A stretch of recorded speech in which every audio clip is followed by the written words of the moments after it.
दोस्तों, आज हम एक्सप्लेन करने वाले हैं एक हॉरर एडवेंचर फैंटेसी मूवी की कहानी को जिसे देखकर आपको बहुत मजा आएगा। तो चलिए शुरू करते हैं। कहानी की शुरुआत 13,000 ईस्वी में होती है, जहां हम ऐश नाम के आदमी को देखते हैं जिसे कुछ सिपाही दूसरे कैदियों के साथ जंजीरों में बांधकर मौत की सजा देने के लिए लेकर जा रहे होते हैं। लेकिन ऐश की जिंदगी हमेशा ऐसी नहीं थी। 1992 में ऐश अपनी गर्लफ्रेंड के साथ एक किराने की दुकान में काम करता था। एक दिन दोनों पहाड़ों में घूमने का प्लान बनाते हैं। वहां उन्हें एक पुरानी लकड़ियों से बनी झोपड़ी दिखाई देती है। झोपड़ी के अंदर उन्हें एक अजीब सी किताब मिलती है जिसका नाम होता है ऑफ द डेड या नेक्रोनॉमिकॉन। वो किताब इंसानी चमड़ी से बंधी होती है और उस पर खून से कुछ लिखा होता है। किताब के अंदर अजीब अजीब टोटके और राक्षसों को फिर से जिंदा करने के मंत्र लिखे होते हैं। जैसे ही वो उस किताब के मंत्रों को पढ़ते हैं, जंगल में कोई खतरनाक ताकत जाग जाती है। अचानक वो ताकत खिड़की तोड़कर अंदर आती है और ऐश की गर्लफ्रेंड को खत्म कर देती है। फिर वो ऐश पर अटैक कर देती है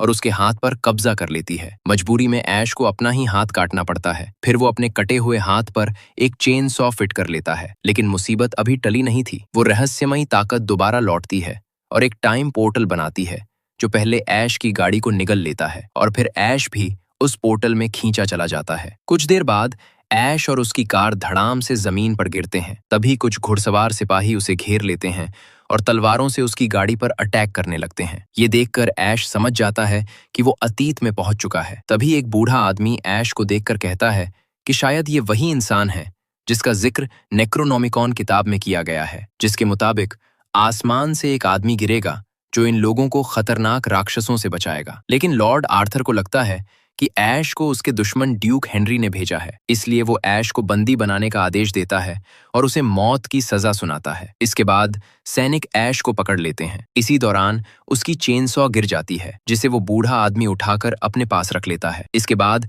ऐश को दूसरे कैदियों के साथ जंजीरों में जकड़कर आर्थर के किले में ले जाया जाता है। वहां पर हम शीला नाम की लड़की को देखते हैं जो आर्थर से अपने भाई के बारे में पूछती है। आर्थर कहता है कि उसका भाई लड़ाई के दौरान दुश्मनों के हाथों मारा गया। उधर भीड़ कैदियों को गालियां दे रही होती है। शीला भी गुस्से में आकर ऐश को अपना दुश्मन समझ लेती है और कसम खाती है कि वो अपने भाई की मौत का बदला जरूर लेगी। वहीं पर ऐश को पता चलता है कि ड्यूक हेनरी भी आर्थर की कैद में है, लेकिन हेनरी को ऐश में कोई दिलचस्पी नहीं होती। आर्थर हेनरी पर इल्जाम लगाता है कि उसी ने पहले युद्ध शुरू किया। तब हेनरी अपनी सफाई में कहता है कि आर्थर झूठा है, पहले तलवारें उसी ने उठाई थी। फिर आर्थर मौत के कुएं को खुलवाता है और हेनरी के एक सैनिक को उसमें फेंक दिया जाता है। कुछ पल तक सन्नाटा रहता है।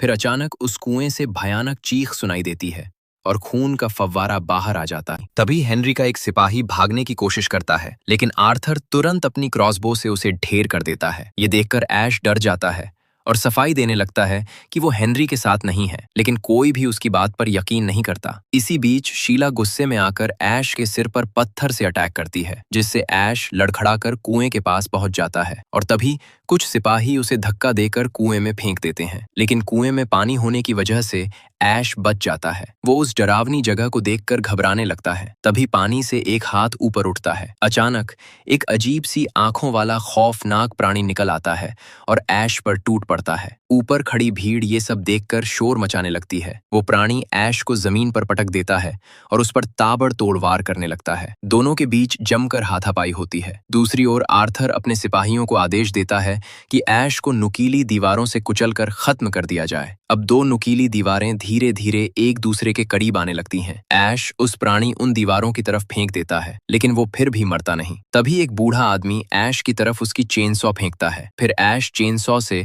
उस राक्षस का सिर धड़ से अलग कर देता है। फिर वो कुएं से बाहर निकलने की कोशिश करता है, लेकिन तभी एक दूसरा हैवान उस पर हमला कर देता है। अब ऐश उसका हाथ काट देता है और अपनी बेल्ट निकालकर जंजीर में बांध देता है। जंजीर उसे ऊपर उठाने लगती है। तभी वो राक्षस ऐश का पैर पकड़ लेता है। ऐश उसे लात मारकर नीचे गिरा देता है और ठीक वक्त पर नुकीली दीवारें टकराती हैं और वो हैवान बीच में कुचलकर मर जाता है। इसके बाद ऐश कुएं से बाहर आता है और आर्थर के मुंह पर एक जोरदार घूंसा जड़ देता है। ऐश गुस्से में पूछता है, कोई है जो मुझे खत्म करना चाहता है? ये सुनकर सब डर के मारे पीछे हट जाते हैं। फिर ऐश हेनरी और उसके साथियों को आजाद कर देता है। इसके बाद हेनरी और उसके लोग घोड़े चुराकर वहां से भाग निकलते हैं। गुस्से से तिलमिलाया आर्थर अपनी तलवार निकालकर ऐश को फाइट के लिए ललकारता है, लेकिन तभी ऐश अपनी बंदूक निकालता है और आर्थर की तलवार तोड़ देता है। उस बंदूक की ताकत देखकर सभी हैरान हो जाते हैं। ऐश बंदूक दिखाकर भीड़ को धमकाने की कोशिश करता है। तभी उसकी नजर एक हैवान पर पड़ती है जो कुएं से बाहर निकल आया था। अब ऐश गोली चलाकर उसे डराता है।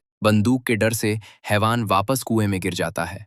सब लोग ऐश की ताकत देखकर उसे अपना हीरो मानने लगते हैं। तभी ऐश लोगों से कहता है कि उसे अपने घर वापस जाने में मदद चाहिए। कुछ देर बाद जब ऐश किले में मजे कर रहा होता है, तब शीला उसके पास आती हैं और उससे माफी मांगती हैं कि उसने पहले उसके साथ गलत बर्ताव किया था। लेकिन ऐश उसकी बातें सुनना नहीं चाहता। तभी वहां पर एक वो बूढ़ा आदमी आकर उसे बताता है कि ऐश को वापस अपने समय में लौटने के लिए उसे नेक्रोनॉमिकॉन नाम की जादुई किताब को ढूंढना होगा। दरअसल वो किताब अभी तक मिली ही नहीं, क्योंकि उसे युद्ध के समय लाया नहीं जा सका। ये सुनकर ऐश गुस्सा हो जाता है, क्योंकि वो और इंतजार नहीं करना चाहता। तभी अचानक एक दासी चुड़ैल में बदल जाती है और हवा में उड़ते हुए कहती है, तुम लोग उस किताब को कभी नहीं ढूंढ पाओगे। इतना कहकर वो जमीन पर गिर जाती है। आर्थर उसे देखने आगे बढ़ता है, लेकिन ऐश उसे रोक देता है, क्योंकि ऐश उसकी चाल समझ चुका था। तभी वो चुड़ैल अचानक उछलती है और उन्हें धक्का देकर गिरा देती है। फिर वो शीला की तरफ बढ़ती है। ऐश उसे सिर पर मारकर पीछे धकेल देता है। तभी एक योद्धा तलवार से चुड़ैल पर हमला करता है,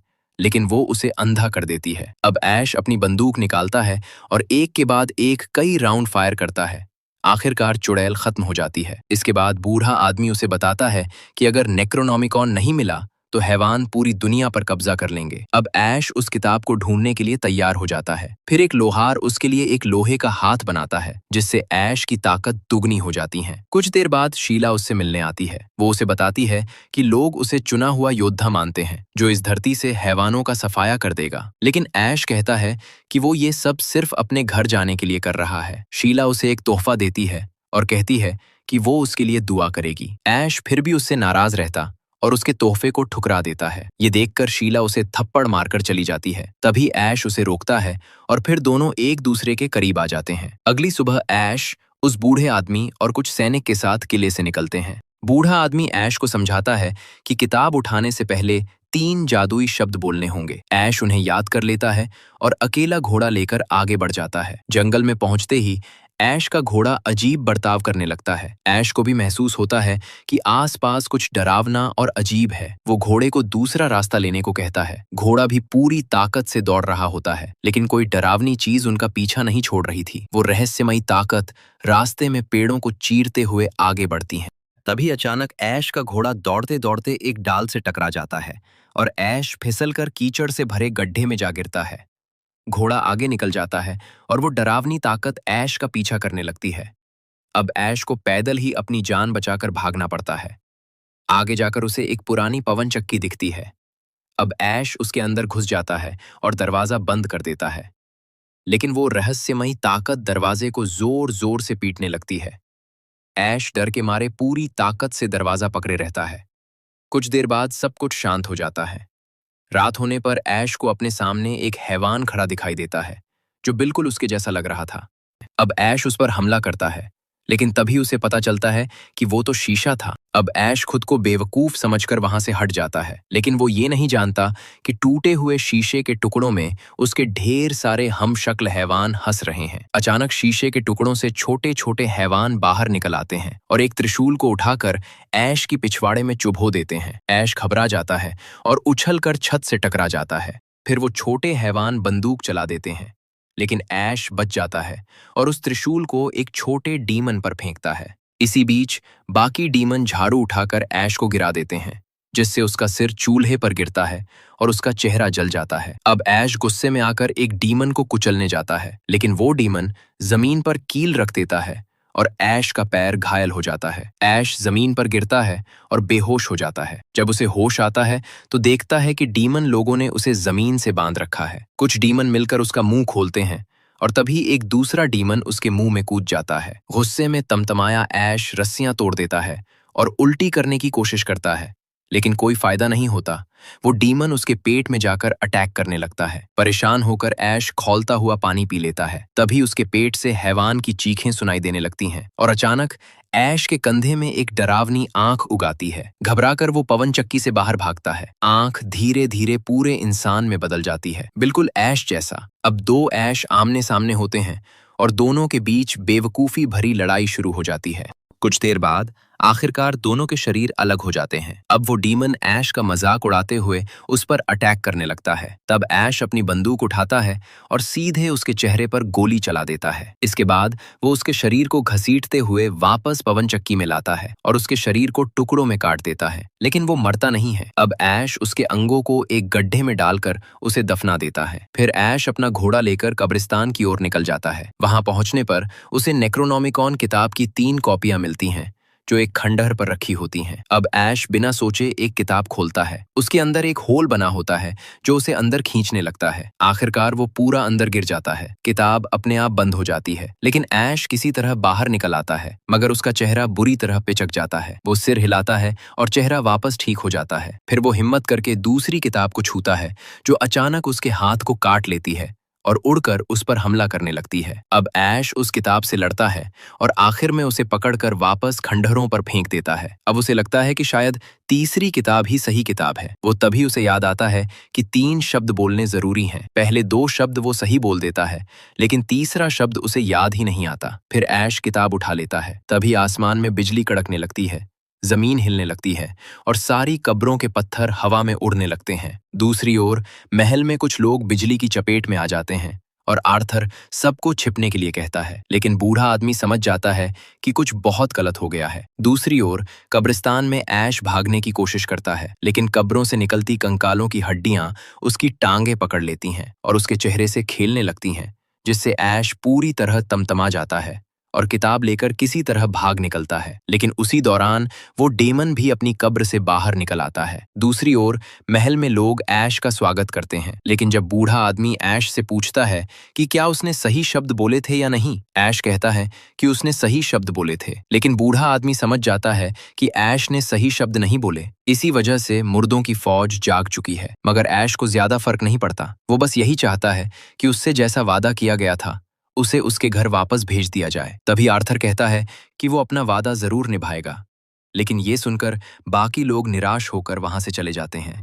शीला उससे हैवानों से कौन बचाएगा, लेकिन ऐश कहता है कि वो हैवानों से लड़ना नहीं चाहता। तब शीला उसे डरपोक कहकर जाने लगती हैं। तभी अचानक किले के ऊपर एक हैवान उड़ता दिखाई देता है, जिसे देखकर लोग जान बचाकर इधर उधर भागने लगते हैं। तभी वो हैवान शीला को पकड़ लेता है। अब ऐश उसे बचाने की कोशिश करता है, लेकिन तब तक शैतान शीला को लेकर उड़ चुका होता है। आर्थर के सैनिक उस तीर चलाना चाहते हैं, मगर आर्थर उन्हें रोक देता है ताकि शीला को कुछ न हो। दूसरी ओर डीमन ऐश कंकालों से कब्रें खुदवा रहा होता है ताकि मुर्दों की फौज बनाई जा सके। इसी बीच हैवान शीला को लेकर वहां पहुंच जाता है। डीमन ऐश तुरंत शीला को अपनी रानी बनाने के लिए उसे जबरदस्ती चूमने लगता है। जब कंकालों की फौज तैयार हो जाती है, तब हैवानों का लीडर ऐश सबके सामने शीला को लाता है, जो अब खुद भी एक चुड़ैल बन चुकी होती है। दूसरी ओर एक जासूस आर्थर को खबर देता है कि 2 दिन में मुर्दों की फौज किले पर हमला करने वाली है। ये सुनकर सब घबरा जाते हैं कि अब क्या किया जाए। तभी वहां पर ऐश भी आ जाता है और वो आर्थर से कहता है कि उन्हें हैवानों से लड़ना ही होगा। लेकिन आर्थर उसे बताता है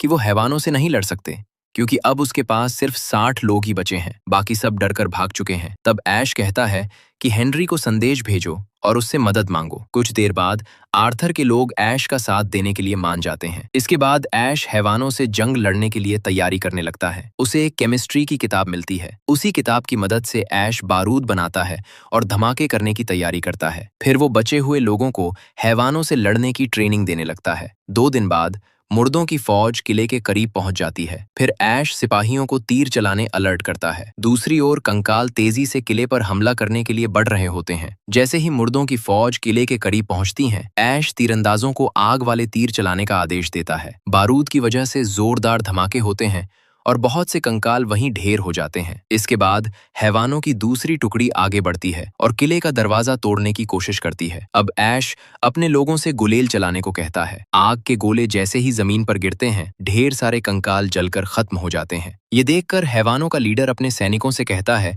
कि खुद को दूसरी तरफ से हमला जारी रखो। फिर कुछ कंकाल लकड़ियां को इकट्ठा करके एक पुल बना लेते हैं और एक पेड़ के तने से किले का दरवाजा तोड़ने लगते हैं। फिर आर्थर के आधे सैनिक दरवाजे की तरफ भागते हैं और उसे बंद रखने की कोशिश करते हैं। वहीं दीवार पर खड़े सिपाही कंकालों पर पत्थर बरसाने लगते हैं, जिससे कई कंकाल मारे जाते हैं। अब कुछ कंकाल क्रॉसबो से तीर चलाने लगते हैं और दीवार पर खड़े सिपाहियों को मार गिराते हैं। इसी बीच मुर्दों की फौज दरवाजे को तोड़ ही देते हैं और किले के अंदर घुस जाते हैं और सबको बेरहमी से खत्म करने लगते हैं। जैसे ही कंकाल आंगन में पहुंचते हैं, जबरदस्त लड़ाई शुरू हो जाती है, लेकिन कंकालों की फौज बहुत बड़ी होती है, इसलिए वो इंसानों पर भारी पड़ने लगते हैं। तभी अचानक ऐश अपनी कार लेकर आता है और कंकालों को कुचलते हुए आगे बढ़ता है। वो अपनी नई मशीन बहुत से कंकालों को ढेर कर देता है। इसी बीच शीला सामने आ जाती है। ऐश कार रोकने की कोशिश करता है, लेकिन कार कंट्रोल से बाहर हो जाती है और ऐश को कार से कूदना पड़ता है। तभी शीला अपने डरावने अवतार में ऐश के सामने आती है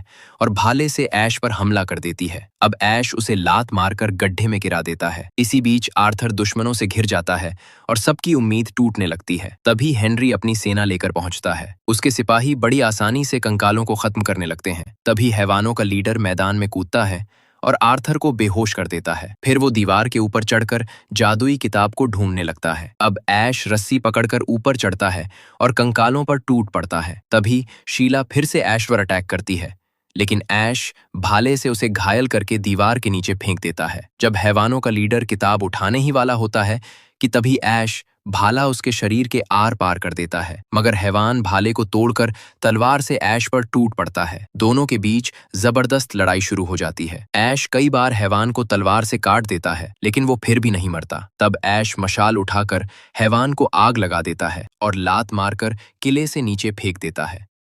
मगर कुछ देर बाद हैवानों के लीडर वापस कंकाल बनकर लौट आता है।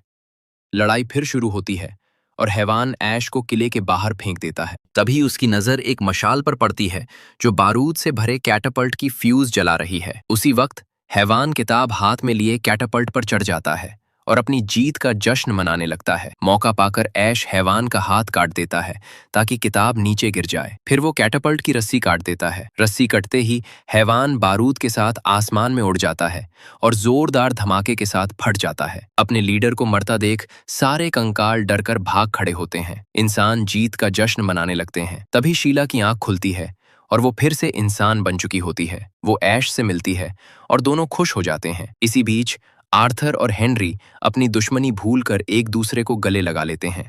अगले दिन बूढ़ा ऐश को वो मंत्र सिखाता है जिससे वो अपने समय में वापस जा सकेगा। इसके बाद ऐश शीला को अलविदा कहता है और घोड़े पर चढ़कर चला जाता है। दूसरी ओर आर्थर के सिपाही एक गुफा में बारूद बिछा देते हैं। फिर ऐश गुफा में पहुंचकर बारूद से सुरंग का दरवाजा ढा देता है और मंत्रों को दोहराता है।